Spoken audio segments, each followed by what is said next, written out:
So let's talk about Erich Fromm. This is a guy who looked at our modern world and saw this huge, glaring contradiction. On one hand, we have more freedom than any generation in history, right? But on the other, why do so many of us feel so isolated, so powerless? It's a huge question. And to get to his answers, we've got to go back to the very beginning, to a question that basically set him on his life's path. Okay, so I want you to picture this. You're a young kid in Germany, and World War I is raging all around you. You're seeing things that just don't compute. Hatred, violence, this massive industrial-scale slaughter.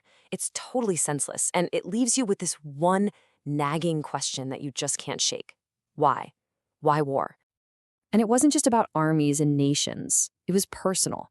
He's looking at his neighbors, people who were normally decent, totally rational folks. And suddenly they're just swept up in this wave of hatred. How does that happen? How can good, smart people get pulled into something so completely destructive? That single paradox, man, it basically became the driving force for the rest of his life. So next up, a boy's big questions. It turns out the war was a huge piece of the puzzle, but it wasn't the only piece. There were actually 3 key experiences in his youth that all came together to shape this whole new theory of what it means to be human. First, when he was just 12, a young artist, a friend of the family, takes her own life. Why? Because her father had died and she wanted to be buried with him. This just blew his mind. Then, of course, came the war, that irrational hatred we talked about, which just made everything even more confusing. But then he started studying the Old Testament prophets, and in their words, he found something totally different. A message of compassion, of redemption, a hint that maybe there was another way for people to be.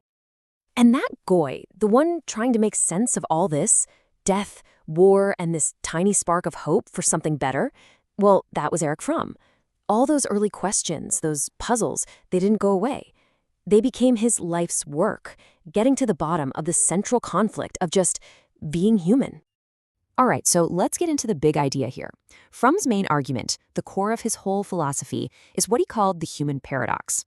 He basically said that we're all torn, we're caught between 2 worlds, the animal world we evolved from, and this new world of self-awareness and consciousness that makes us, well, human. Think about it like this. On one hand, our animal instincts, they're pretty much gone. We've evolved past them. A deer knows exactly what to do, right? It's all hardwired. We don't have that anymore. But what we got in exchange is this massive, super developed brain. It gives us self-awareness, imagination, the ability to plan, but it also gives us doubt and the crushing awareness that we're alive, and that one day we won't be.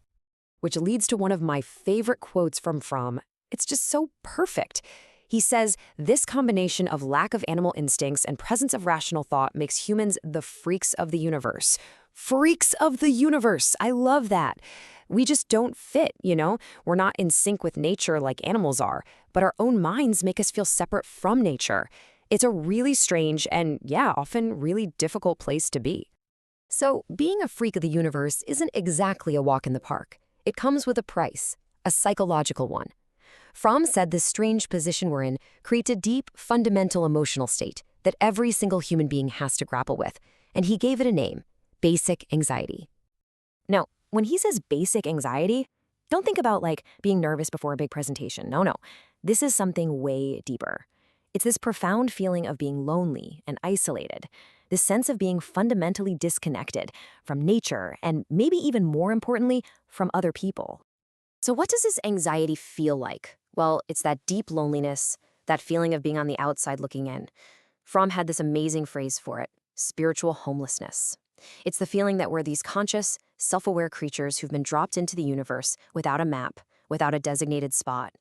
And that can be absolutely terrifying.